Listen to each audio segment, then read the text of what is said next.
All right, welcome to No Cap Table Podcast, where we discuss entrepreneurship, the startup lifestyle, and business. I am the founder of Rush the Line. I'm the founder of Shot Makers League, Robert Foster. And Rob, we got some great guests today. Yeah. We got some great guests. Yo, I'm excited about this episode. But the first person I want to introduce and present to others. So I relate to this person on two different levels, as far as like the startup community, and also she's a DJ. Oh wow. Yeah, she's dope too. She better than you? I think she's better than me. Okay. She's better than me. Okay. There's no such thing. Founder of Stage Wing app, Said Joseph. Hey. What's up, Sed? What's happening? Yeah. Hi, everybody. My name is Said Joseph, a.k.a. Said the Saint. Said the Saint. Yes, you can find me on the gram at Said the Saint. I'm the co-founder of Stage Wing. We are also on the gram at Stage Wing app. All right. We also have a great guest in the building. We got two guests today. Y'all are fortunate today. Yes. Mm-hmm. It's a big day for No Cap Table. No Cap Table. Sitting to my left, got a guy that every time I'm at Atlanta Tech Village, he's always there. Oh yeah. Always there, burning the midnight oil, working hard. Okay. Tons of brilliant ideas and strategies, and working on something that's gonna shake the rental market. It's gonna change the rental game. Shoot, the vacation rental market, that's what I'm talking about. So introduce yourself to the people. Hello, everybody. My name is Gabe Young. I'm doing, my company's called Casa Reward, and it's similar to Airbnb VRBO, but the difference is you can get paid when your friend's house gets booked. Wait a minute. You mean to tell me that I can get paid just off of booking a rental or something, or a house? Well, yeah, you can get paid. So what happens is you can refer, say if you refer Rob to the platform. Okay. And you refer Rob to the platform, and then if he's a guest or if he has a property and his house gets booked, you get paid a piece of the commission each and every time he does anything on the platform. Wow. Okay. So I'm allowing you to do that with no money, no risk, no nothing. Wow. So me, no rental property, referring a friend that has a rental property, or just referring a friend to the platform, I can get paid when they book. Each and every time. Wow. That's super. I mean, it's a little bit different, but like most of the platforms, the way they grew, you say like Uber, what they did was they said, okay, I'll give you $15 if your friend ever books Uber from your referral, and then you get, or not say $15, I'll give you a free ride, which is about $15-20, okay. And I give you a free ride, and so. And then Airbnb, what they did, they said, okay, if you refer somebody that's a guest, I'll give you a couple $100. If there's a guest or if they're a host, I'll give you a couple $100 when that referral does something. My thing is, I believe your referrals are worth more than that. Your network is worth more than that. That's what they're trying to get. Yeah. That's what they're trying to get at. Yeah. Your network is worth more than $20. Yeah. And so I'm saying that asset that you built up over your life, I want to pay you more for it. I want to give you the holy grail, the residual income. Yeah. Okay. Yeah. I mean, that's what So I'm trying to your do. network literally becomes your Your net worth. That's There we it. go. So That's it really really becomes your net worth. Yeah. So it's all what they say. It's all about who you know. That's it. Oh, it's gonna be really about who you know. Okay. Yo. Okay. Now that's Casa Rewards, super dope. Now now I can relate to this. Now I had this problem last week. Oh, so no. Me being What? also a DJ, right? Yes. So by it being the 4th of July weekend, it's always scarce to find Yes. pro audio equipment for DJs. So I called, we won't say the name on here. I called a specific rental company, and the rental guy had left for the day. Oh. And this was at like What time was that? This was like 3 o'clock in In the the day? afternoon. Yes. So I said, you know what? I know a couple of people. Reached out to them. Nothing. No one was available. So you know what I had to do? I had to cancel my event. No. And I had to give them the deposit back. Oh wow. No money. No. Dang it. Wow. Ooh. Took a I am loss. so Hey, sad that's about a big that. weekend too to take a loss right Hold there. on. Wait, that just hurts so bad right now. Just like you gave money back. You know what I'm saying? I had to. That's a money making weekend right there. But at the same time, this is a pain point Yes. for DJs. Yes. To reasons why Stage Wing. Even exist. So Exactly. for a non-DJ, right? Yes. What you mean y'all don't have y'all own equipment? Okay. I'm worried about that too. That's your business. I'm trying to understand. We can roll it back. I didn't even properly introduce Stage Wing. So what Stage Wing is, we are we call ourselves an equipment sharing community where DJs can rent equipment from each other. Gotcha. So you could be a DJ here in Atlanta and another DJ is in San Francisco. And if that San Francisco DJ is coming in town and they need to rent some equipment from you, they can do so. But similarly, even if you're local and you're like, yo, I actually don't own a pair of a fog machine or something like that. Yeah. This client wants that. I can rent it from the DJ down the street, easily through Stage Wing. And so that's what we do. We connect the DJ community. We're already doing it, but we're not doing it in the most efficient way sometimes. Yeah. There are companies out there that have always been a rental home or rental house. It's so antiquated, though. But it's like based out of like the early 1900s, you know what I'm saying? Everything is still very old school. Yeah. You got to call, you got to either go in line, wait in line, you got to show up because it's first come, first serve. Or the rental guy might not check in that day. He might be sick or he just don't feel like coming in and dealing with anybody that day. So, Stage Wing truly exists out of a problem that I had back in 2017. I was hired to DJ a wedding in Chicago. Okay. And when I got there, I was like, oh, so geeked up. I was super happy about going out there. My first time going to Chicago. And so I traveled with, are y'all familiar with DJ equipment, like a controller? Yeah, I know a controller. Okay. Yeah. Are you familiar with a controller? I mean, not too much. Can you explain? It's all good. It's all good. But for the rest of the listeners as well, too. So a controller is like the modern version of what two turntables and a mixer used to be. Okay. So if you ever see a DJ show up with just one board and it's got a platter here and a platter here and like some knobs and stuff like that, they call that a DJ controller. Gotcha. So I was going to travel with that with me to the wedding, and the client was always already going to have the speakers for me. So I was like, they got the speakers, I'll just bring my stuff. I put my stuff in my bag, traveled to Chicago. And the wedding was the very next day. So I opened up. I was going to do a quick practice set before rehearsal so I can be good. It's going to be no sweat. So I open it up, and I see a piece of paper from TSA, and it says, oh, we went through your bag. We just want to make sure everything was cool. I was like, okay, cool. I guess they wanted to make sure there was no, bombs or anything like that I was transporting.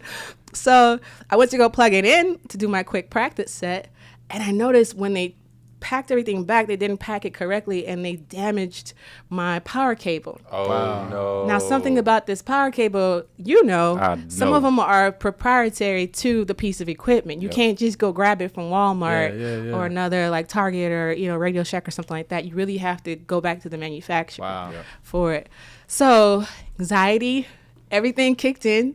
I'm calling all my homeboys and homegirls. I'm like, hey, y'all know anybody out here in Chicago who could like bring me something? Most people were from Atlanta that I called. So they were like, I say like, we don't know anyone. You could try this person or go online and see if you can go on forums to find another DJ. And that's a lot, right before your wedding rehearsal and the wedding the next day. Yes. Wow. I called and called. Luckily, I found a mom and pop shop that had it in Chicago. Okay. But I was just thinking, like, what if I was like in like a rural part of Illinois, or a suburbia part of Illinois? Like, I'd have been SOL. My whole brand would have been, I would have been DJing off my phone, essentially. You gotta make it happen. You gotta make it happen. But, I don't want to give back no money. I'll tell you. I ain't doing that. Giving back no money. Right. We're not leaving any money on the table. That's how it came about. When I got back to Atlanta, I thought about how much I went through just to have that experience, and I was telling my homeboy, I was like, listen, I got to figure out how to fix this problem, because I don't want to be stuck in a situation like that. So I want a community where I could always go to them and like, yo, like, can I borrow? Can I rent? Can I whatever I got to do so that we don't have those issues? Plus, that's my own personal equipment. So when I came back to Atlanta, like, I would have had damaged equipment if I couldn't find what I had stuff. So it would have impacted me even coming back. So to answer your questions, DJs do have their equipment, but there's always different scenarios where you find yourself where you may need something else. So like you said, like the customer wants a fog machine, right? Yeah. Okay. It could be that, or it could be like even your own equipment may not necessarily want to work that day, So you might need like a SOS kind of situation. Absolutely. So it's a community platform where you guys can share and rent and share, actually kind of revenue share a little bit with each other. Yes, that's exactly right. hopefully everyone can make a piece of the pie. You know, like if you're able to fit that cost in your budget, you know, just tell your client like, hey, like, I got you. I can provide that to you. Here's what the cost is going to be. Yeah, I have someone who has it. Just let me know, and then that person can eat. You can even tack on a little if you want to and make a profit off of it as well. So we're really trying to just find ways to add income, you know, to our community's pockets. That's cool, because so both of you essentially are rental marketplace. A rental marketplace. And feeding two different types of rental marketplaces, but feeding those communities. Man, I'm trying to think. Shoot, I mean, do you have to be a musician to be in there? I mean, to rent it out? I mean, I want to try to put. I like to spread my income from all different sources. I'm just saying. Absolutely. Do I have to be a musician to be able to put some on there and rent it out to other musicians? Well, that's a great question. Yeah, absolutely. Because right now we are. We're a niche community. It's just DJ to DJ, but we are servicing other industries and other non-DJs as well too. So we've done stuff with Queens, ABC's TV show.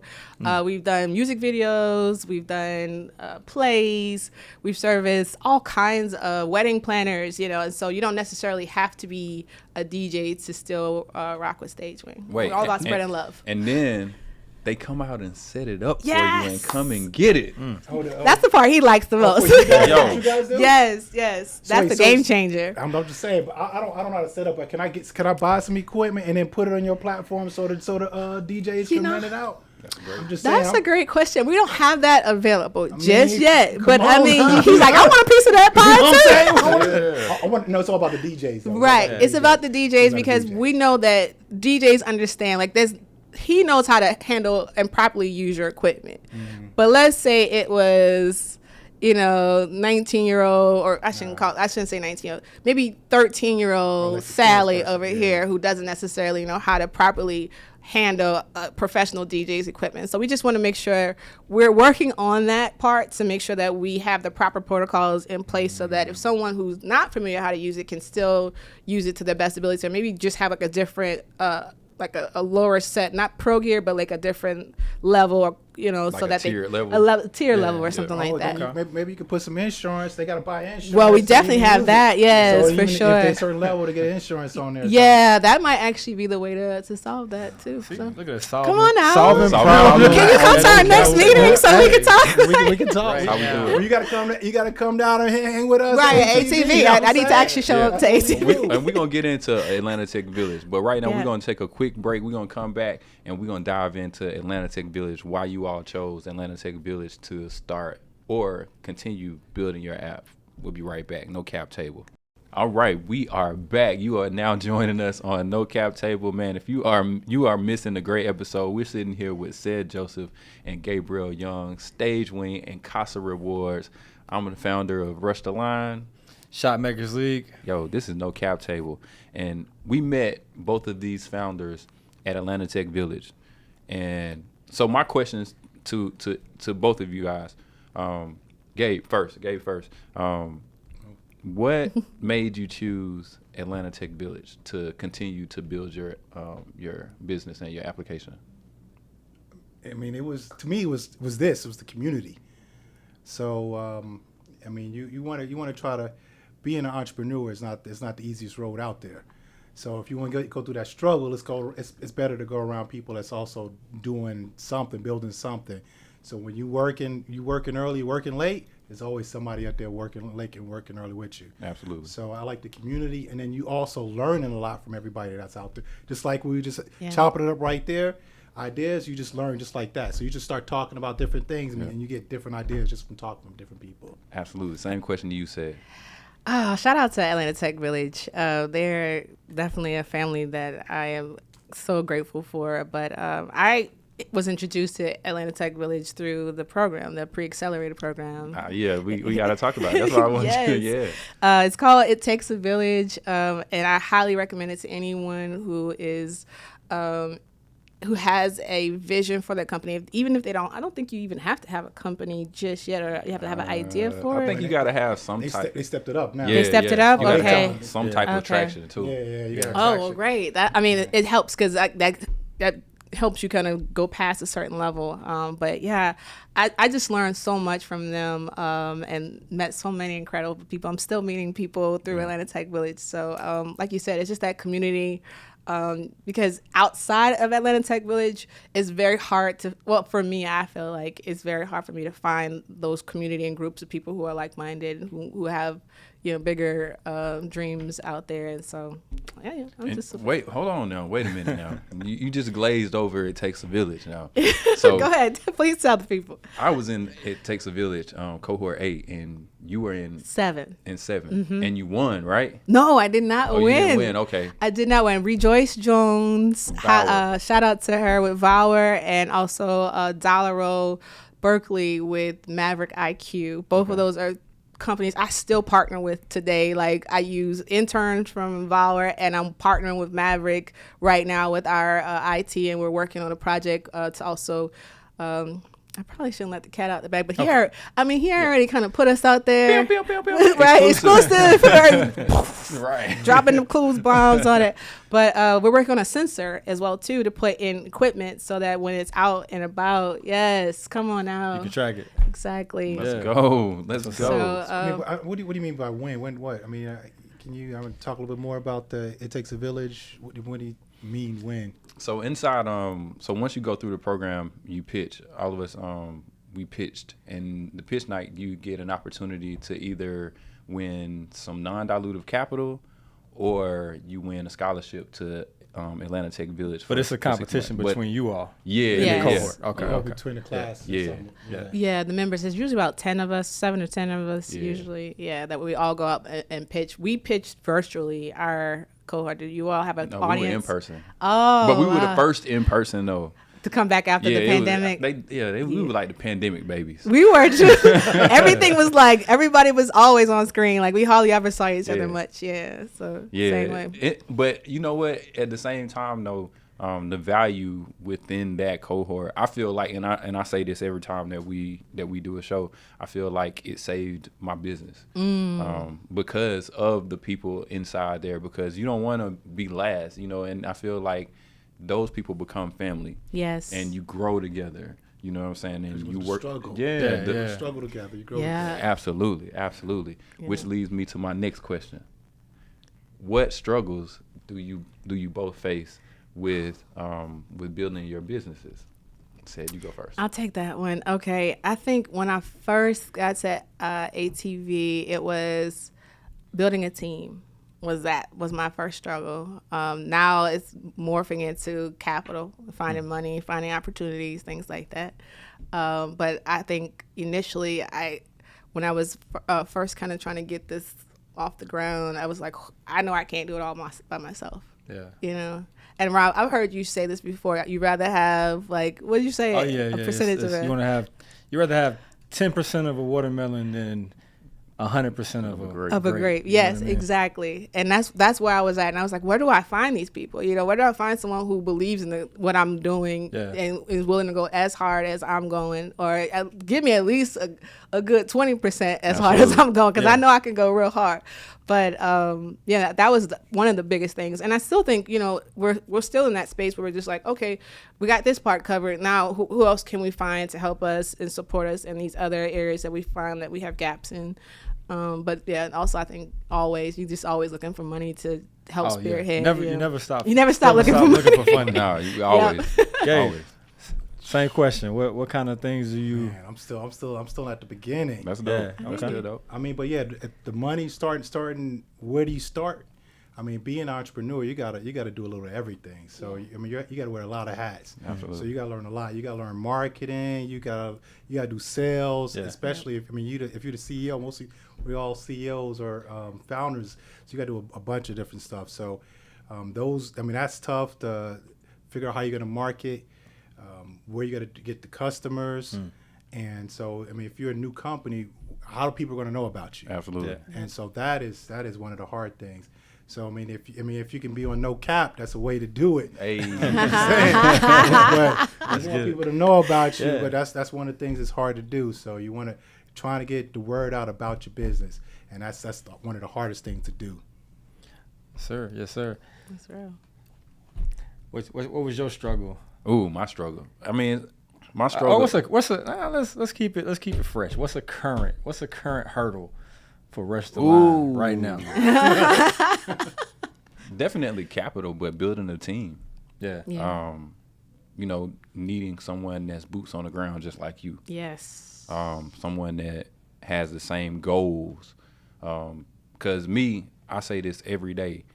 We got to move the needle each and every day because we are building $1 billion business. Yes. Yeah. If you're not on a team, if you're on a team and you can't see that, then you don't need to be on a team.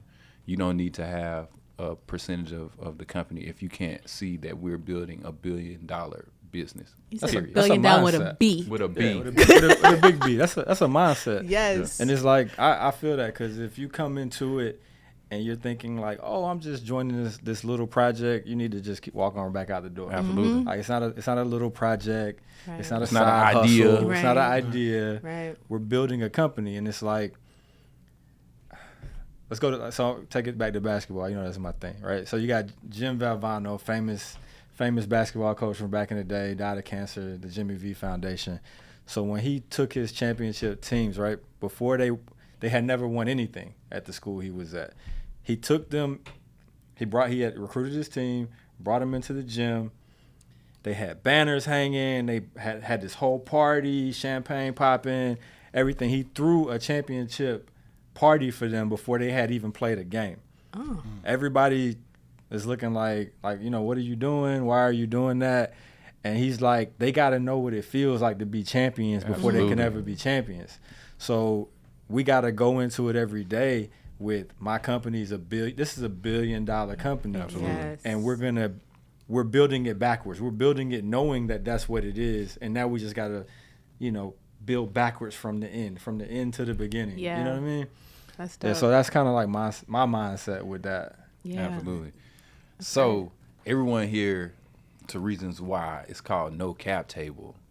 We're raising capital. We're always raising capital. So one of my questions to you both is, what avenues have you taken to raise capital for your businesses? Start Gabe first. Okay, we'll do Gabe. I mean, you know what? The cap thing I haven't really focused on as much, just because my belief is that some of the people that are you want to invest in companies, they want more traction, and so I haven't got to the point where I'm fully live yet. So then it's hard to say they're gonna want more of my company because I don't have as much traction. Right. And so I wanted to get to a point where I don't want to give away my company because it's going to be $1 billion. So you want to protect your cap? I want to protect the cap. Yeah. So the further along I get, the less I have to give it away because it's less risky for them. And then when I have the traction, I can dictate the terms instead of them coming in. I don't want to beg somebody for something. I feel like I consider it almost like dating. If you got it going on, they coming toward you. Absolutely. Yes. But if you ain't got it going on, you begging for something, then they're gonna be pushing you away. There you go. And so I wanted to make sure that I wanted to get to the company to a certain point where they're gonna be knocking down my door instead of knocking down their door. Absolutely. That's dope. I love that. Yeah. I think for us, we're in the same spot too. Like we're still building traction. We're trying to get more users on our platform. We're trying to make sure that we really got everything that we really want to show to investors so that to build a nice little portfolio there. I think the other part is we're now starting to think maybe that might not be the route. We might consider crowdfunding instead. Too, and so because there's Explain crowdfunding to the people that don't know out there. Okay, I hope now y'all help me if I don't got you. if I miss got you. anything. Got But you. essentially, it's there are platforms out there that will allow a startup company to pitch their idea and its specific measures in which or ways that they need funding, and then they ask the public to pitch in and fund that and source that, and they have a particular goal that they're trying to reach. Yeah. And if they reach it, great. They'll usually have an incentive. They'll give you some swag or a piece of the company, maybe. I'm not sure, but there's some sort of incentive. And if not, I don't know what happens to the money. Well, it goes back to the people. So depending on the crowdfunding you use, they'll get an incentive. So like one level, like you might invest $5 into the company. maybe you get a mug or something with the company name on it. You invest a higher level, like $1,000. Now you might have your name listed on the website as one of the early investors, or you get like some T-shirts or some things like that. But you have to reach that goal. If you don't reach the goal, then the money all goes back to the people that invested it. And but typically crowdfunding works for things, and I could see it working for Stage Wing because there's a community right now. Right. Right? If you have a community, then typically you're not really going to the crowd, you're going to your community. Yeah. Your community is investing back into its own product. It's making its product its own. Yes. Yeah. I think it's a dope idea, especially for Stage for Wing. us. Yeah, because sometimes I find that we are in spaces where I'm trying to express how needed this service is, and the platform, and then what we're doing for our community and for the live entertainment industry, period. Because it's right now it's DJ to DJ, and I was telling you that we do have areas that we also service, but eventually it's going to be out there for other people to take advantage of as well too. And so for someone else who's not in it, they may not get it. I have to constantly feel like I'm trying to show you, like, this is really needed. We really love this. Everyone who gets on our platform, who understands what we're doing, finds us to be super helpful. Exactly. And I'm like, why do I have to do that versus like my counterparts who are in it, or people who I talk to who get it, who are locked in, who face that problem. They're like, yo, like, don't ever go anywhere. Like, I need you to always be here. Exactly. And so so there's another crowdfunding where you basically giving a percentage. Instead of going to the VCs and angel investors, you're going to your audience, your community, and say, look, you believe in the company, I can give you a percentage of the company, and it's going through certain organizations that they can get a percentage of the company because they believe in it, and then so they give you money, and then when it grows, they get a percentage. It's like getting in and I'll say Airbnb before they blew up, because you were the one using it, and then now you're an investor before it blows up. Yeah, and it gives them as a crowd, as a group, a percentage. It might be anywhere from 7 to 10%. That's like a WeFunder. Yeah, shout out to Ryan and WeFunder. Yeah. Hold on, you said you had a so you said a term in your explanation. You said angel investing. Explain what angel investing is. You see how I put her on the spot with crowdfunding? Let's go. I gotta put you on the spot for angel investing. Yeah, this is an education program. Right. We're here to educate the people too. Wow, man! I know I was gonna be a professor out here. No, you're the best teacher though. You in it. You know what I'm saying? You in the thick of it, so you're the best one to learn from. So I don't know, angel or VCs or what? I mean, angel investors. Angel investors are, I guess we can say they're typically like rich people that have money, and then they try to invest in startups. So they have extra money, and they probably pull their capital together and they invest in certain startups. So startups, we need money to grow, and the rich people, the angel investors, doctors or whatever, they have a capital, and then they're investing into certain startups. And the big thing with an angel though too is, like he said, the rich. And that's not a joke on them. They're rich. Yeah. The rich, they have excess money, which they don't want to become an accredited, like a super accredited investor. They don't want to take it super seriously. It's almost like they're giving. It's their way of giving back. Yeah. Mm-hmm. So they typically find things that they're interested in, and they know, like, hey, there's a big chance. Like, there's a chance this company might fail. Yeah. But I got money. I've been blessed in my life. Here goes $100K.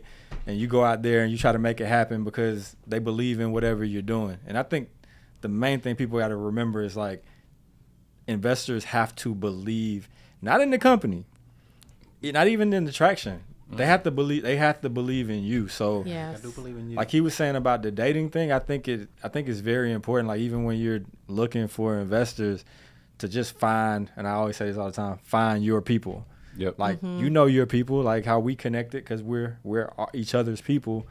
Same thing with investors. Like, if you meet investors and they're awkward, or they don't really want to talk to you, or don't have time, then you move right on. Yep. Right. Right. Go to the next one. Yeah, absolutely. We are back. No cap table. This is a great show. I'm learning so much about Stage Wing and Casa Reward. I've been saying it wrong. I'm sorry, Gabe. Casa Reward. I'm Omari, founder of Rush the Line. Robert Foster, founder of Shot Makers League. Okay, so we're going to play the game cap or no cap. So I'm going to say a statement, true or false. Cap is a lie. Cap is a lie. Right. No cap means it's the gospel. It is the truth. You wholeheartedly believe in it. Okay, let's see. Okay. So we're going to start off with this one for you. You're looking at me. Cap or no cap? No. You can build $1 billion company by yourself. Man, that cap is a lie. Oh, man, it's a cap. For sure. Why? Why is it cap? For sure. It's too many parts to build a business. I mean, from all the parts. You got to do the marketing, from all the things you have to do to even persevering to do the work. I mean, it's not easy building a business. Wait, so Steve Jobs didn't build Apple by himself? Shoot, man. Of course not. I mean, $1 billion business, you need hands helping you raise you up. I mean, you can't just do it by yourself. And people think, I mean, if you think you can do it by yourself, that's not going to happen. Yeah. You know, it's the illusion out there. That's why I asked that. Like, people get that. And then if somebody's built a big business, you know, it was a big team behind that person. For real. Yeah. So I mean, it could be big team, it's family, it's everything. I mean, it's not an easy thing. So I give props to anybody to build, and even a big business, a functioning business. That's hard as heck by itself. So if you build something that's ongoing, any type of business, I give you props. Yeah, absolutely. Yeah. All right. Cap or no cap said, you need a VC for your business to be successful. And for those out in radio land or podcast land that don't know what a VC is, it's venture capital. Do you need a venture capital for your business? Cap or no cap? Oh, that's cap as well, too. Okay, explain, please. Yeah, I feel like I have talked to business owners, especially business owners of color, who have said that they were able to make some like pretty substantial goals financially without a VC attached to them. You know, whether it be crowdfunding, whether it be grants, whether it be, you know, programs, accelerated programs out there. But a lot of them have been able to make some pretty big strides and not have to give not one piece of equity away. So that's major cap. Dang, you get some big stuff right there when you're talking about the grants. Yes. I mean, that's one thing, you know, that's another thing about the community. You learn people are trying to figure out multiple ways of trying to get money. And from the community, and that's a good thing because you see other people getting grants and winning pitch competitions. And so you're making money all sorts of other ways where you're not giving away a piece of your company. Yep. And that is the best.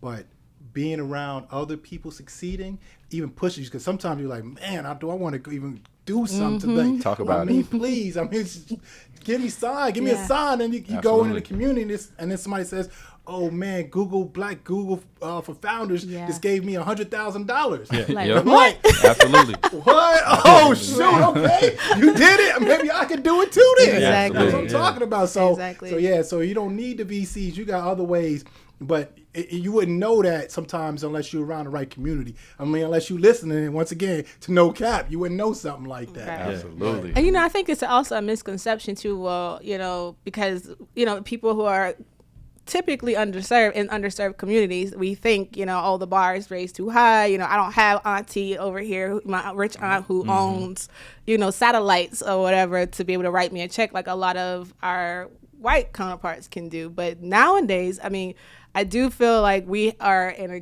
good spot in our generation because even VC-wise. Yes, even VC-wise, that we have a lot more opportunities to afforded to us to be able to get other opportunities to make money than, you know, previous if we were like in the, you know, I guess the 70s trying to raise money. Sure. Especially what was going on. I think there's a lot more companies focused on just trying to do stuff for minorities. Yes, so that, exactly. I mean, all sorts of minorities. So it's the time is bad, but it's something that you can capitalize as a business. Right. Absolutely. All right, next question. Cap or no cap? you need to be highly educated to start to found a startup. I say cap to that as well. I mean, it doesn't. I don't think you have to be the most brightest person, to exceed in a business. You just have to have an idea and a passion, and you just have to have the resilience just to keep it going. Talk to I him. think the resilience is probably is more important than being the smartest person. Message. Because the smartest person is probably going to be working for that person that had the resilience. Yeah. And so you don't need to be the smartest person. I think the resilience is more important. Yes, indeed. I agree 1,000% with that. Yeah, you don't have to have the degrees and the numbers and letters behind your name, but you just really need to be able to, have that resiliency, know how to Google, know how to research. Man. Yeah, that's all you really need. No, you got to YouTube you. Yeah, YouTube. Yeah. Exactly. You. That's for you real. Learn anything. You ain't got to be smart. That's and it.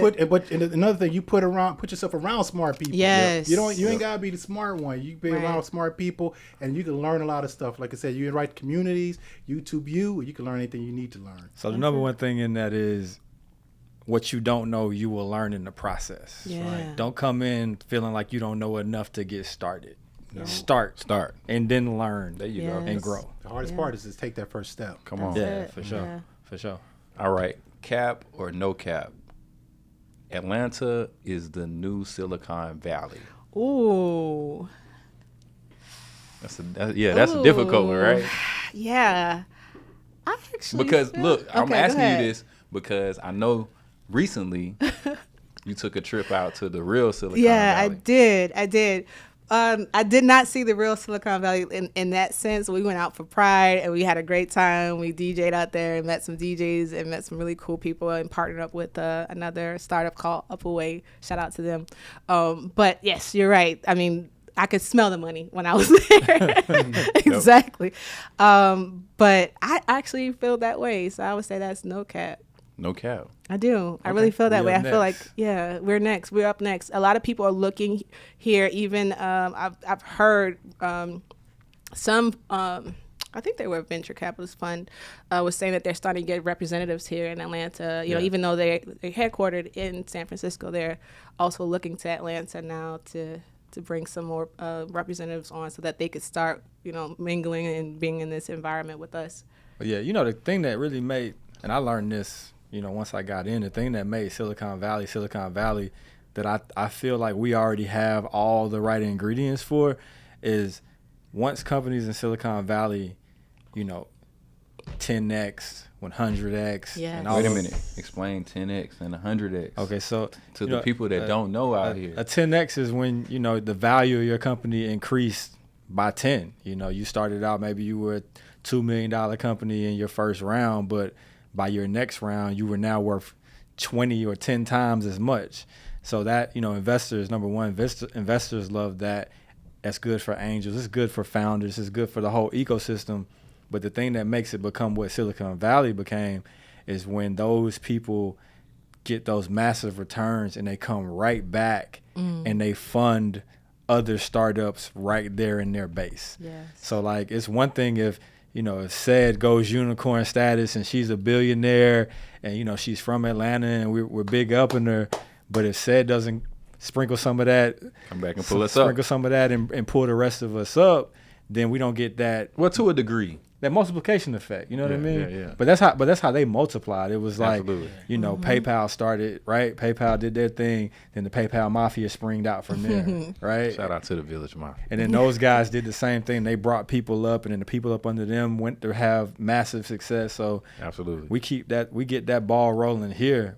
We already have the community, right? Yes. We already got all the elements. You know how the community started. ATV was an exit. Exactly. Yeah. And so he's like, okay, as an exit, we're gonna build this community in Atlanta. Yeah. And then we sprouting The next. the next Yeah. $1 billion company. ATV did, right? They sprouted. Look at Calendly. Look at Yeah, the Calendly what's and Presso. Presso. and Look at they just everything yeah. start blowing up and start growing. Yeah. We babies now, but we gonna be grown soon. Yeah. exactly. And so Absolutely. then we're gonna have our own babies, and we're gonna Yeah. have to bring back the next ones. We go do the same And thing. so that's what That's ATV right. we built that here, and it's over there they had the schools. We got the schools here. We got everything. We got everything that's right. But I like our cost of living too. So that's why. Absolutely. That's why I think they're gonna come here instead of us going over there. Yeah. Because I mean, it's Atlanta's nice.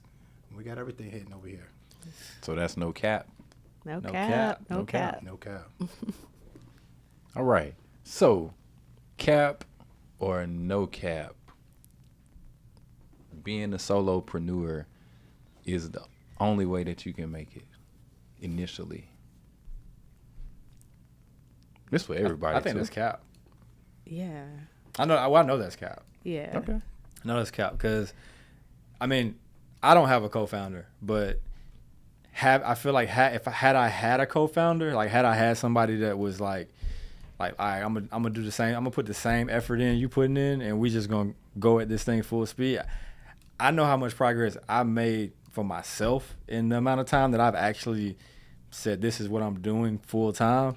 Had it been two of us, or three, you know what I mean? I feel like we'd be way further along. And I feel like anytime you can start a company, especially with either a group of friends or some really like-minded, like people, yeah, man, there's nothing gonna stop you. Same question to you.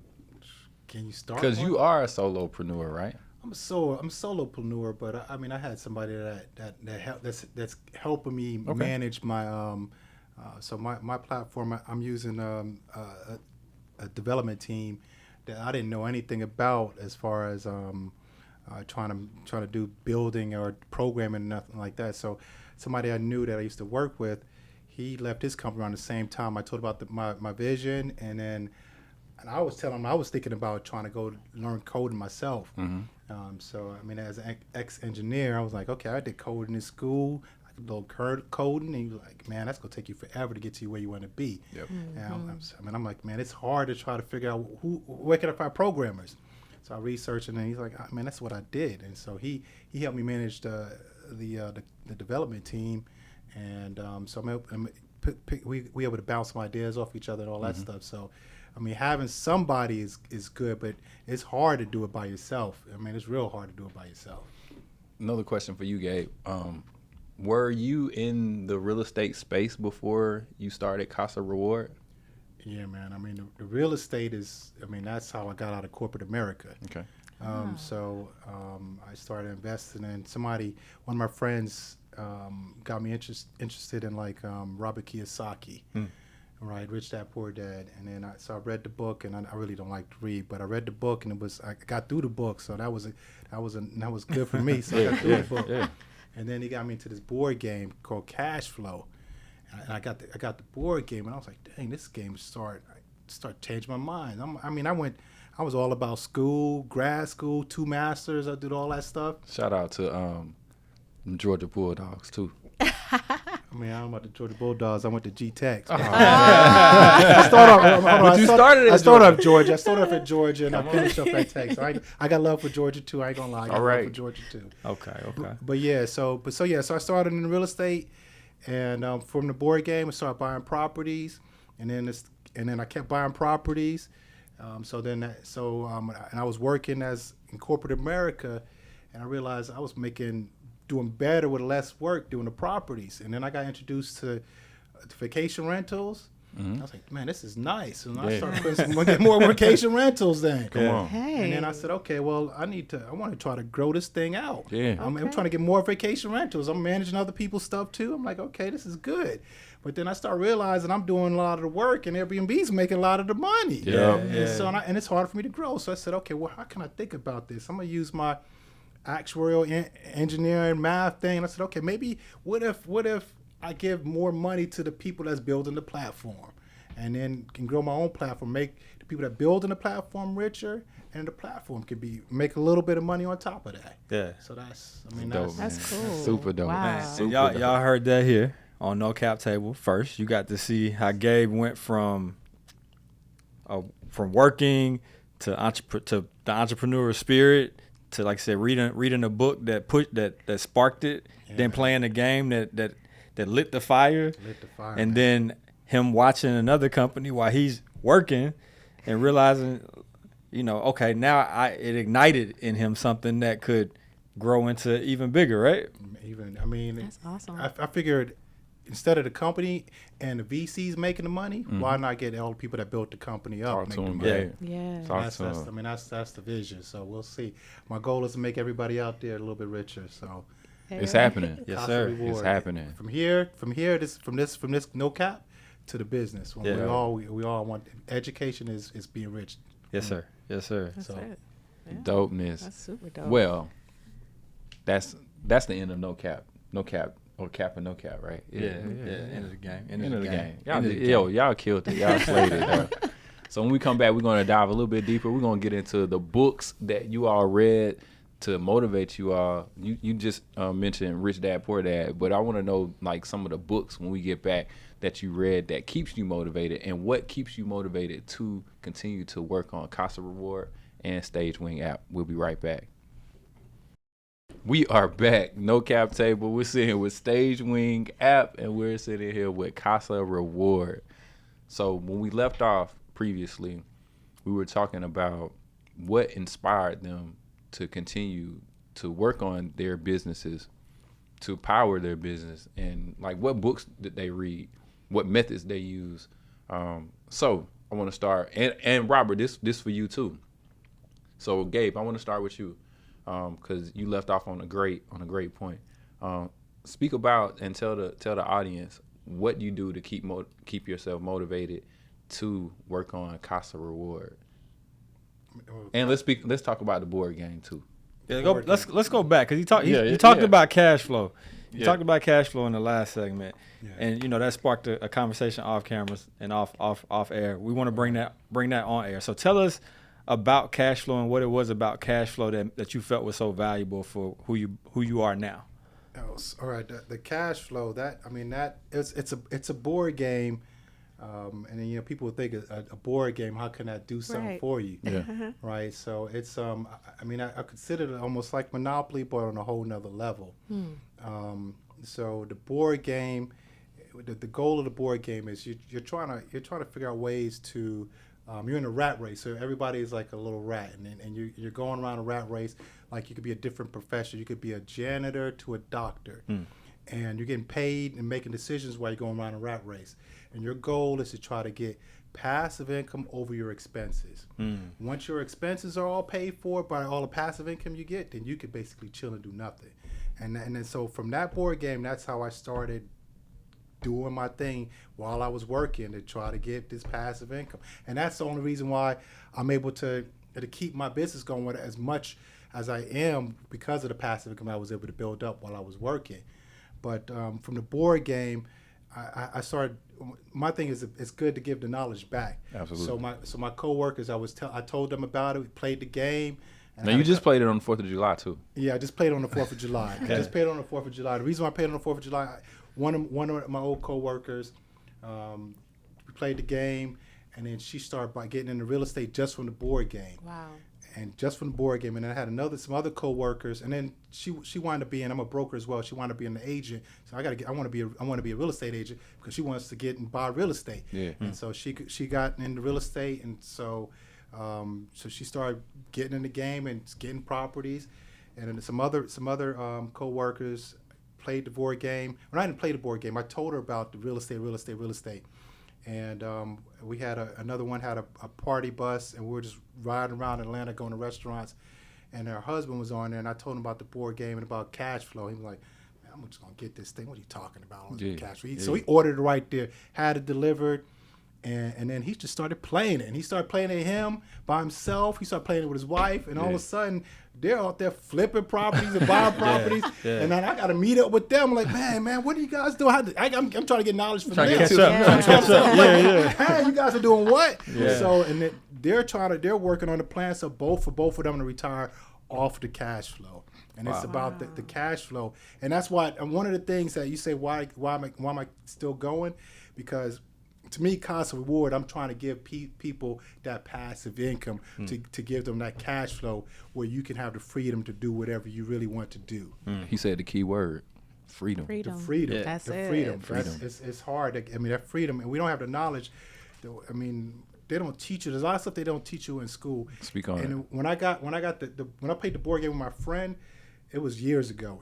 The board game cost $200 just for a board game, and I'm thinking, man, $200 for a board game? Yeah. I don't know about that, but then I was like, I can't. This is a no-brainer. It's a training manual. I mean, it's Right. not even a manual. No-brainer. I'm like, I paid all this for school, $200 for, and I learned a lot from this board game, and I learned from school. It's changed my whole mindset. It makes you really rethink your student loans for real. I was like, why did I pay? Man, it's Why like am I still paying it's this? like you don't. I mean, I'm not going to say anything about school, but I'm just I think saying, we got the same idea. Yeah, I'm just saying that the cash flow. There's a lot of ways to make money, especially nowadays, and we ever did when I was young. I mean, you could be YouTube influencer, all this other stuff that you can do that you can make money. Mm-hmm. I mean, you couldn't do that back in the days. And, and you're making those people are doing. They're making passive income. They do a video. Yeah, that's what I was saying about. Hey, I was just about to say that. I'm about to go off on you right now. Look, I'm about to go off on you. I was just about to say that, Gabe. He always gets on to me. I shouldn't even be here right now. Yo, he gets on to me every single day I see him inside the community saying, "Hey man, you done loaded up some mixes on YouTube yet? Man, you know that's passive income." Nah, Gabe, I ain't. Man, I'm telling you, man, you're missing out. You're missing out. Man, I told him, I said I wasn't gonna be on no cap until he put some videos. I got you on here. You gotta make that. I mean, you missing out on free money. I need a biggie cut so I can when I work out in the morning. Talk to him. Those people I'm working out in the morning. I put on the YouTube, play the video. There's commercials right before that. Yeah. That person that put that video is making. He did it once. Yeah. And you got mixtapes. You missing out on money. That's money. So wait a minute, say it. So, I'm over here kind of like, ooh. Now the spotlight's on Sid. Yeah. Well, no. First, let me address that real quick because as DJs, sometimes we can't make money because of the copyright issue. So that's the only reason why he may not be, because I get videos flagged sometimes too because it's like this song behind it. Yeah, that's the only reason. But I have a channel where I'm showing people how to do certain things, and I'm the same way. You know, like I need to start building that up. You got a YouTube channel where you show DJs how to make, speak on it. Yeah, that's good. Where you teach people how to DJ? Well, I haven't done that video yet, but I am showing DJs who are already, I'm assuming they're already in the profession, some tips and tricks through the Stage Wing YouTube channel. Another stream. And it's so funny because every so often I'll get like an influx of people who are just subscribing. And I'm like, dang, I really need to make another video. Like, it's just... I'm with you, man. Like I gotta do it. I just gotta do it. We gotta do it. It's cash flow. Just gotta do it. And now that I know the backstory on cash flow, that really make me understand. Because every time you see Amar, you like, and if I'm there, you already getting on it. Like where my mix at? Nope, I don't even want to talk to him. What's up, Rob? I don't even want to talk to him until he put that mix up. But there are other platforms that you can do it on, so you can still make some money, some passive income. Passive income. You already doing it though. That's what I'm saying. You already got the mix. Yeah. You got the mix. Just throw them out there and make some money off. Well, the direction is rush the line first. I got you though. You are absolutely right because this whole thing that could fund Rush the Line. Yes, easily. Yes. And you already doing it already easily. You looking for somebody else to give you money. You got money in your pocket. You ain't trying to make it. He is absolutely right. Absolutely right. I like you giving that people that freedom. That's it. And especially if you already got the freedom, that you ain't trying to get it. Yeah. That's how I felt when I heard that he gave the money back for the fucking gig. I'm feeling that same way too. Yeah. You got the freedom and you got the knowledge. You ain't, like you said, it's the first step. You're absolutely right. And you got to start. This is what the community is for. The community, exactly. We're all making each other better. That's exactly right. So definitely. But I guess on my end, anything that I've done to kind of help like keep pushing me, I read It's About Damn Time. Arlen Hamilton, are y'all familiar who she is? I really don't want to mess her up. But she is this powerhouse now. She has a fund called Backstage Capital. Okay. I've heard of Backstage. You heard of Backstage? Okay, cool. Well, Backstage Capital, their sole purpose is to make sure that they help reduce the gap in disparities that are existing when it comes to ensuring that underserved populations, minorities, women, LGBTQIA get funding. So those startups that are out there that are making waves but don't necessarily get the opportunities and the shots that they need to. She makes sure that they are getting the funding that they need to go on and do great and big things. She's also got her own new company called, oh man, I'm gonna have to get that for y'all later. But if y'all check out Arlen, follow her on all of the social media platforms. She's super dope. Like, and she tells it like it is. She doesn't sugarcoat anything. She always says to show up, because the people who are looking for someone like you, like, don't try to be somebody else. Yeah. When you come up to these tables and you go to these different events and community stuff and stuff like that, especially when you're in this community, when you're in the tech space, sometimes you feel a need to like have that like, I'm this way, but you don't really, that has led to her. Now, did it lead to you starting the company, or it kind of like inspired you to keep going? It inspired me to keep going, but to also be my most authentic self. Okay. It was called, It's About Damn Time. It's by Arlen Hamilton. I found out she has two companies. It's Backstage Capital, and the other one is Runner. I just thought of it just a few seconds ago.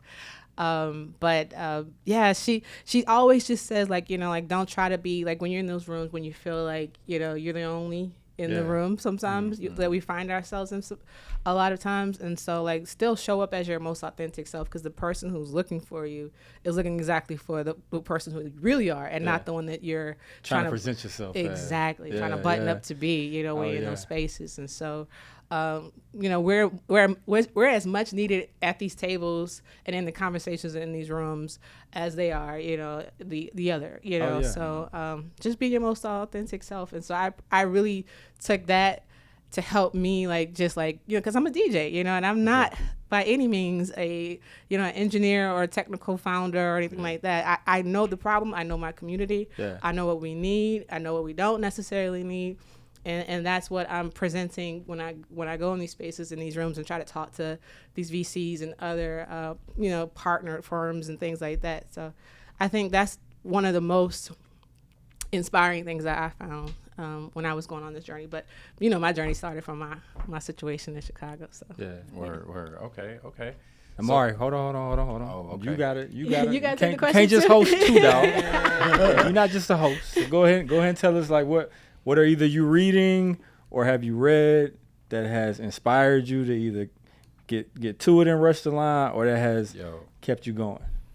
So mine was a little bit different, because I didn't have experience and don't have experience in the aviation industry. Like, so I wasn't a pilot, I wasn't a flight attendant, a gate agent, a ramp agent, any of that. I just saw a need in the airport, and I just wanted to solve for that need. But all of this started because I watched Silicon Valley on the TV show on HBO. And I was like, you know what? I see their ebbs and their flows. And again, Gabe spoke on it earlier. Freedom. It's about freedom. Yes. And I worked in corporate for 15 years. So it's about freedom. And I knew that I knew I wanted to live where I wanted to live, drive what I wanted to drive, and control my time. But how to get there, I did not know how to get there. So I watched Silicon Valley. Is that a movie or is it a? It's a TV show. A series. Okay. Okay. It's a series. Yeah, on HBO. So should I go and try to check it out? You should definitely check it out. Okay, cool. Yeah, it's dope. 6 seasons, super dope. But it just seeing like their struggle, and granted it's not real or anything like that, but it just sparked something in me to say, all right, well, that's the kind of life that I want to live. Yeah. One day, to control my own narrative. And how to get there, I didn't know, but I knew I had to start. Yeah. I had to start somewhere.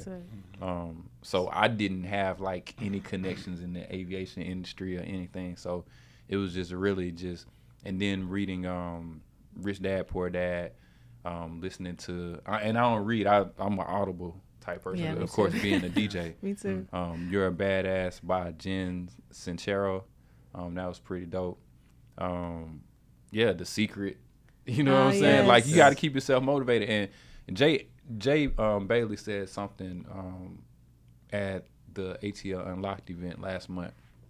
He said sometimes all you need is one person to pat you on the back to say that you can do this.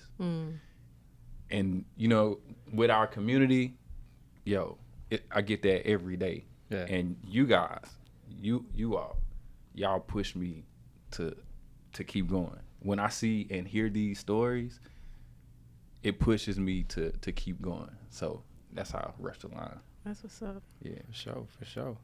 You know that book, ATV also, there's a lot of people who talk about the mom test. The mom test, yeah. There's another one too. I haven't read it in its entirety, but the first couple of chapters that I did read, I was like, oh yeah, they onto something on this one too. That's another good one for anyone to check out.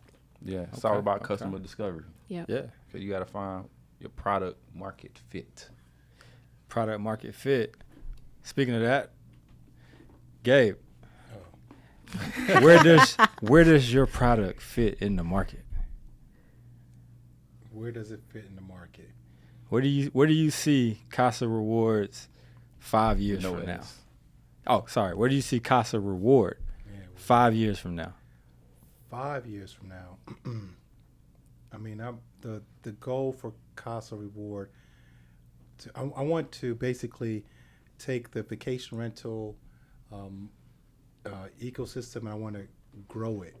So now you have to have a property to make money, and I'm giving people the ability to make money without having a property. Yeah. So now I'm getting more people into the vacation marketplace, and then from the vacation marketplace, who knows? It could expand to other products. Absolutely. And then when it expands to other products, the person that you referred onto the platform, they still connected to you, gives you a chance to make even more money.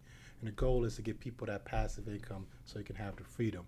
So the 5 years, who knows? Depends how fast. If you're sitting here and getting a ding from Casa that you just made $50, are you going to be out there dinging, okay, I need to tell some more people so I can make some more money. Absolutely. So if it depends how fast the fire catches, then it could be on other products. Who knows? It could be something else. That's so cool. I can't wait to use it when it's available. That's super dope. Appreciate it. I can't wait to make you some money. Wait, same question for Stage Wing. Where do you see yourself in 5 years? Well, where do you see Stage Wing in 5 years? What do I see Stage Wing in 5 years? Oh, I would love to say that we are nationwide, like fully, like in every major city, you know, doing a damn thing. Wherever there is a party, wherever there's a conference, wherever there's anything that requires microphones, you know, even virtual setups, you know, we would love to support that. So that's what I really hope. So right now we're in about 7 cities right now. So dope. And that's, we want to be nationwide and maybe even get some of those islands, you know, where people love to get married, you know, and things like that too. Because I hate carrying equipment. Yeah, and imagine trying to, right, exactly, overseas to Jamaica or Cancun, Tulum, all of those spots. They do those black parties and stuff. Exactly. The DJ, they I don't know how to get their stuff there, but yeah, Stage Wing wants to be a part of it, however they do. So that's where we see ourselves. 5 years. Yeah. Shopmakers League. Let's get it. Same question to you. 5 years, bro. In 5 years? In 5 years, Shopmakers League should be on some major broadcast channel. All right. Twice a year, biannually, as a place where aspiring influencers in basketball and people that want to make a name for themselves outside the NBA have an opportunity, and the fans get to watch and learn their stories. The social gaming app should be at full power. We should have world rankings for people from the ages of 15 all the way up to 60. Come on. And Robert Foster should have exited by that time. Right. Come on. You're right about that. Too. And Robert Foster should have exited by then, and I'll probably be a mentor at ATV, helping somebody else get to the same stage. Ooh, that's a great question for both of you. Ooh. Exits. Do you see yourself continuing to run it 3 to 5 years out, or acquisition maybe? So exit. What's your exit strategy? Or do you have an exit strategy? At this moment, I've gone back and forth. I would say that I'm still on the fence right now. a part of me, and I'm just gonna be real with y'all, like I wanted to have an exit strategy and an exit plan, but at this point I'm like, we're a Black owned company, you know, a Black woman led company, and there's not many of us in the entertainment industry doing what, you know, and leading it like that, you know what I'm saying? And so we kind of feel very special about that. And I kind of hold that sacred. So I don't know how I feel about like being acquired. It's your baby. Yeah. Now I used to feel like, yeah, no, we're going to do this. We're going to get on out and we're going to start something else, you know, but now I'm kind of feeling like maybe I should like have something that I can then pass on to the next generation. And, you know, so I don't know. We'll see. Gabe, same question to you, man. Man, that's good. That's a good question. I'm not sure myself. I mean, the exit strategy. My only thing is that the good thing I like about being an entrepreneur is that you're always learning. Yeah. And then my philosophy is if once you stop learning, you stop growing. And then if I exit, then I got to find something else to learn. I mean, at that point, if I feel like I'm going to exit, that means I stop learning. Mm. And so as long as I'm still learning, I'm still in it. I'm still in it. Okay. Mm. What about Rush the Line? Rush the Line. You know what? I think I'm in the same position as you. I don't think that I would run it. I would have a board seat. You know, have some type of influence over it. Yeah. Because I still want to be a part of the strategy. Yes. I feel like, again, same thing Robert said, I want to be able to help, you know, our people. Where it's only like 1% of us that really get funded. Mm-hmm. And right now, as we prepare for the recession, they're saying that they pull a lot of funding from Black founders. So I want to be on that level to where I can help entrepreneurs that was in the same space that I was in, of finding the ATV, finding that community, meeting people like you all. So yeah, I still want to have some sort of influence over it, but ultimately it's about helping our people get to that level and just starting. So yeah, that's my exit. Very cool. Yo. All right, y'all. We are back with the No Cap Table. I'm your co-founder and host, Robert Foster, founder of the Shotmakers League. My co-founder. Yeah, Omari, Rush the Line, founder. Yo, we here. No Cap Table. Sid. Hey, I'm Seth Joseph, a.k.a. Seth the Saint. I am the co-founder of Stage Wing. And Gabe. Yes, I'm Gabe Young. I'm the co-founder of Casa Reward. All right, guys, we're about to bring this to a conclusion today, this No Cap Table. It's been a great one. And I think we're going to end with, if you were talking to yourself on day one, if you could look back and talk to yourself, what advice would you give yourself from day one that could help them avoid any hurdles that you've already gone through, any wasted time? What would you tell your younger self? I'll take it first, I guess. I would tell myself to learn organizational skills very early on, because that, honestly, out of everything that I have touched, working in corporate, DJing, and now Stage Wing as well too, like organization skills is what I think will always be something that I need to ensure that I have, so that I can be my best self, keep balance, you know, not go crazy, you know, but, you know, make sure everything is organized. So that's one thing. I think the other thing is just like, know that I'm the shit too. I'm sorry, I don't know if I can cuss on this thing, but yeah, like, you know, there's nobody else on the planet like me. Like, I have my own experiences, I have my own knowledge base, I have my own way that I approach things. And so just because I do things differently doesn't necessarily mean it's wrong or it's out of the box or anything like that. It's just my way of doing it. And so I think that's truly what I'd probably tell myself. Cool. Gabe, what you got? I like that stuff. I don't know. I would say, what would I tell myself? That, I mean, I guess that the road's not going to be easy, and everybody's not going to believe and be behind whatever you're doing. and then just to keep at it, and I mean I think just to keep at it. I think that's the hardest thing is to believe, even though other people might doubt you, and it's not the vision that God gave them. It's the one that He gave you. So you just follow it. That's good. Wait, same question. Well, okay. So you mentioned something. You said that to know that you are the shit. Do you deal with both of you guys? This question both of you. Do you deal with imposter syndrome? I would say someone told me that imposter syndrome is not real. Okay.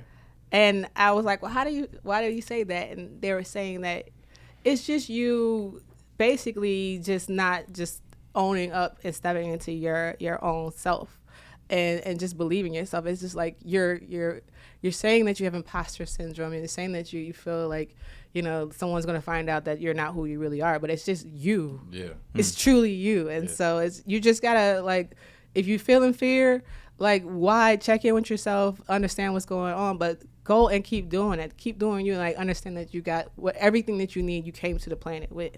Yeah. And so that's dope. Yeah. I mean, can we take a step back and make sure I understand what you mean by the imposter syndrome? So, it's really like you really not believing that these things are happening to you. That's how I deal with it. You know what I'm saying? Like I can't believe that Rush the Line is.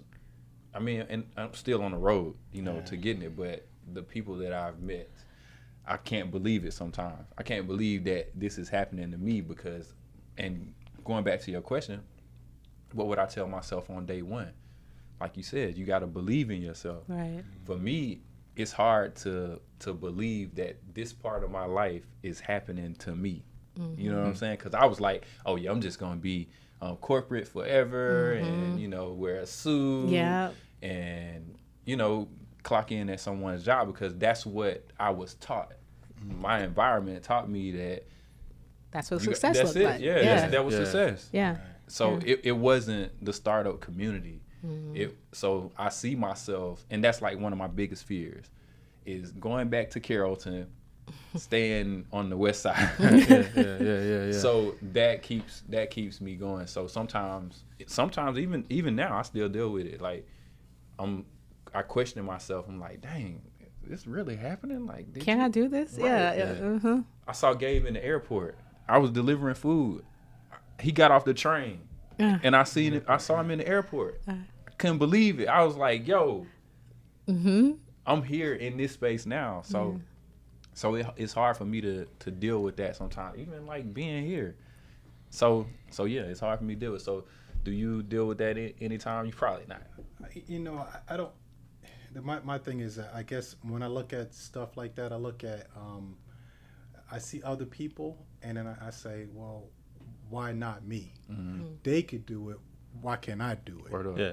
And so there's a lot of stuff. I'm getting into real estate, from going to school, any of those things. It's like, okay, I don't know it, but shoot, they probably didn't know it either. And they did it. Why not me? Absolutely. So I'm gonna try to go down that path.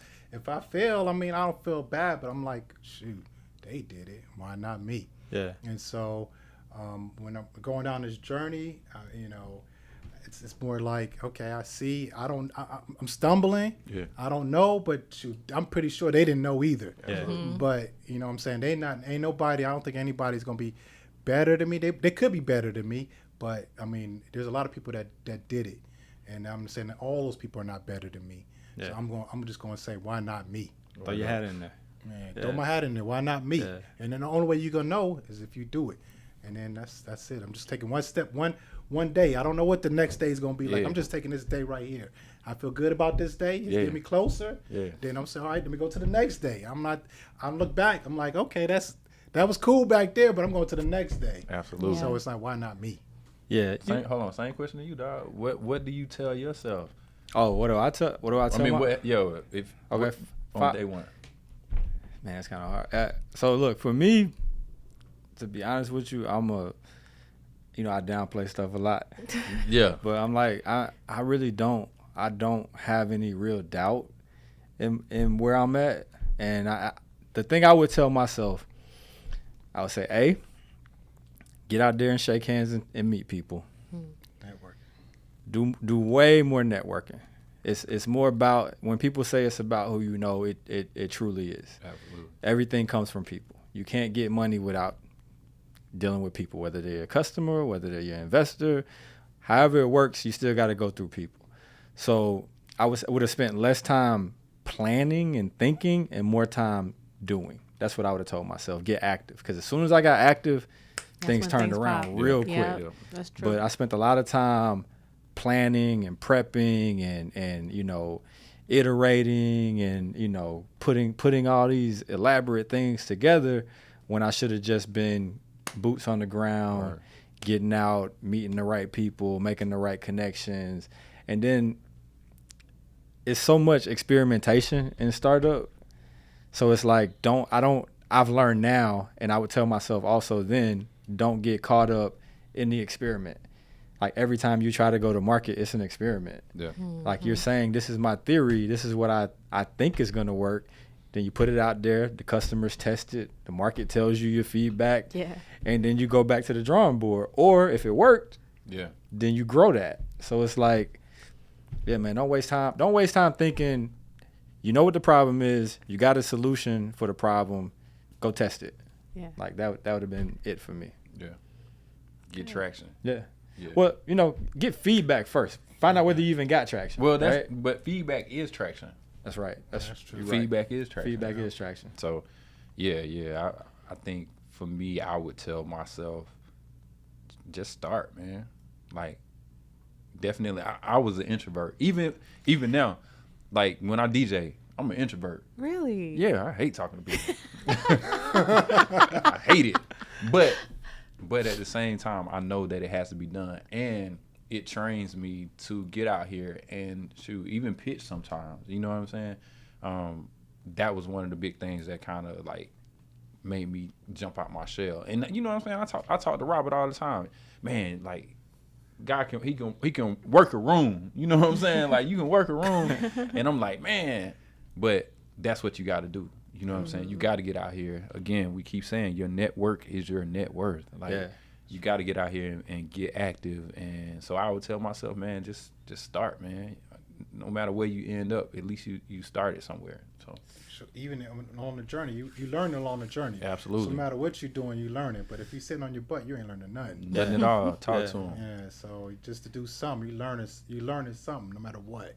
Yeah, I think a lot, like with what you said about the game, that's the reason those games are so effective. It's like because in the game, right, you kind of lose sight that you playing the game. Yeah. Like I know I'm super competitive, so we start playing Monopoly, like it starts becoming a death race to me.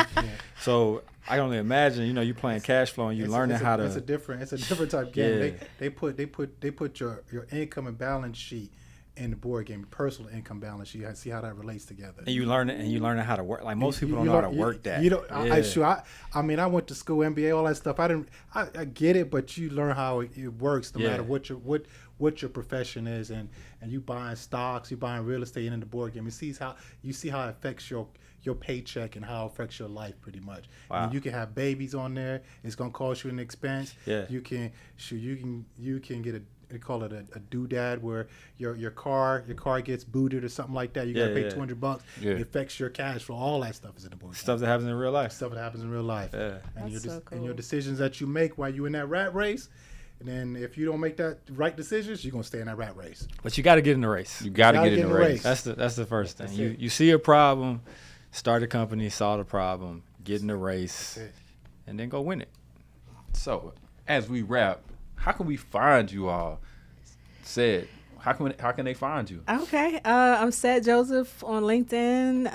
Also available as Said the Saint on Instagram, Facebook. I don't really use TikTok like that, but I'm still out there. Y'all can still find me there. And also you can find StageWing. It's at StageWing app on Instagram, Facebook, Twitter. All those other fun things. We're also on LinkedIn as well too. You can find us on the web, www.stagewing.com, and also on YouTube. We just talked about that too. We got a YouTube channel. Can we download that? It's actually not even in the stores right now. It's available. You can just go online right now and sign up just from your phone. That's a great. Hey, that was one of the questions that I should have asked about a web app versus an application. Yes. Ooh, wait a minute. We got time. We got time to touch on that for a second. We got time. Okay, wait a minute. Okay, let's talk about it because I took the same approach. Good. With building a web app opposed to an actual app in the Google Play Store or Apple Store. Mm-hmm. And I know my reasons. What were your reasons? My reasons were to ensure that I continuously was able to test it a lot faster for people to access it there. So like if you're creating an app for the app stores, a lot of times you have to not just only fix gaps for your users, but you also have to stay up with the various versions of updates and software and stuff like that. And it's, right now we're trying to be as very close to, nimble. Flexible, exactly, and close to our budget as possible. So, it just made sense for us as a startup to start in that route than go in the app route. And we would love to have an app. Who wouldn't? But we're gonna get there. Yeah. So is that the same reason you did it as well? Yeah, definitely cost reasons, and we wanted everyone to have access to it. Yes. We didn't want anyone to not have access, so we were like, man, we ain't got a lot of money to start this thing, but what we can do is it's all about providing that solution. Absolutely. Gabriel Young, how can we find you? How can we find Casa Reward? Man, I wish I had all that the social media stuff. Man. You will get there. You can find me on LinkedIn, Gabriel Young. You can find me on Facebook, or you can go to Casa Reward with no s.com, or the only way you can really get into the referral to make money is if you referred by somebody. So you can find me through No Cap. Awesome. Let's get it. No. Rob, how can they find you? Oh, you can find me at Shopmakers League on all socials, all of them. Follow, like, subscribe, share, and get ready for that event November 12th. It's going down. Yo, you can find me at rushtheline.com, Rush the Line on all social media platforms. No Cap Table. Yeah, man. Omari Man on LinkedIn. Look, holler at me, man. Let's get it. So thank y'all so much for having us. This is super cool. I really appreciate it. Thank you for being on the show. Yeah, thank y'all for taking time out of your schedule because the road to success, it's a gravel based road. You know what I mean? A lot of speed bumps sometimes, but y'all took time out of your schedule to come over here and chill out on a No Cap Table and be transparent about your journeys and where you are. Where you are. So, and that's what this is about. So we want to thank y'all from the bottom of our hearts, man. Thank you. And this is not the last time. I hope y'all know this is not the last time. Part 2 happening sometime. Yes. Yeah. Let's get it. So I'm gonna come back with Said though. Yeah. Bring y'all back part 2. Exactly. Part two. And we might play Cash Flow live. Right. Yeah. So we're gonna wrap this thing up. No Cap Table, where we discuss business, entrepreneurship, and the startup lifestyle. No Cap Table. We'll see y'all next time. Peace out. Peace.